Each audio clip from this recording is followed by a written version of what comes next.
John, Josh, Hayden, it is really great talking to all three of you today. I've just have loved Cobra Kai over the last 6 seasons, so congratulations on the legacy that it has. Thank you very much. Thank you. Yeah, now the show this season specifically it really talks a lot about legacy. John, as you look back at your time making these 6 seasons, how would you describe the legacy of Cobra Kai?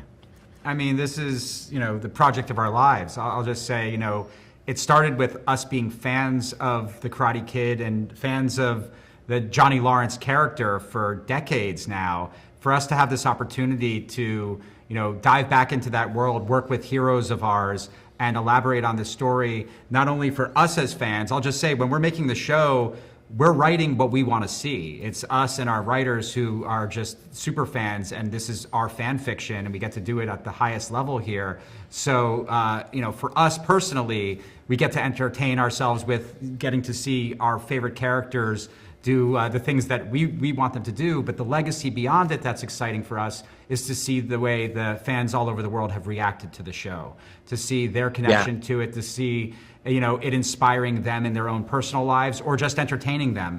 Whatever it is, the fact that we're able to kind of bring those themes from the original movie and add our modern twist to it, it's just been exciting. I love that. And you have a massive fan base, which is great. And I love this idea of just working with your heroes. And those can be heroes in any of our everyday lives. They don't have to be celebrities or whatnot. I think that's really great.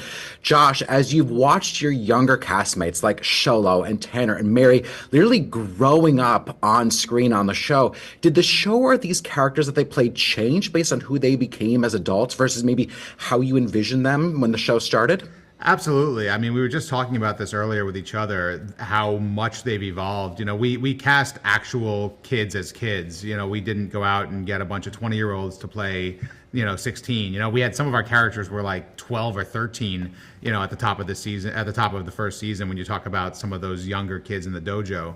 And we asked a lot of them in those earliest seasons. We asked them to play many colors. They all thought they were joining a half-hour comedy, and they were joining something that was tonally so much more robust.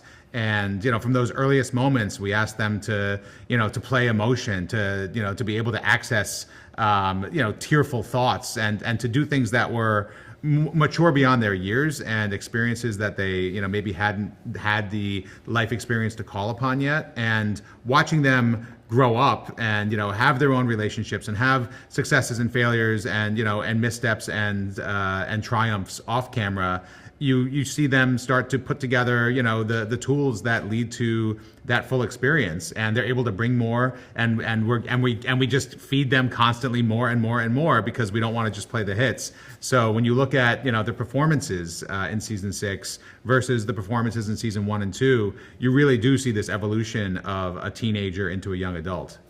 Oh, that just made me think about Peyton and her arc as Tori has been really wonderful to watch. That's great.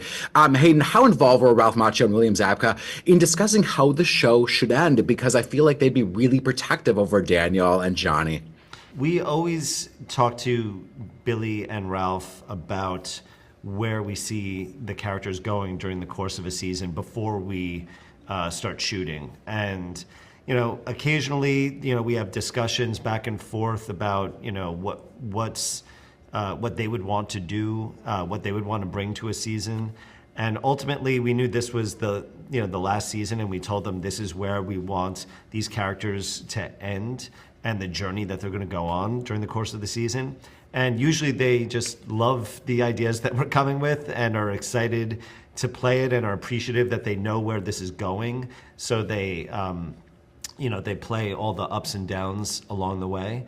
So yeah, it's like the coach and player, talking about the game plan and then going out and executing it. And it's just great having actors like them who care so much about the characters. It's such a big part of their lives that other actors may not care, and they'll just show up and read what's on the page. But yeah, there's always a lot of discussion about the character arcs with Ralph and Billy.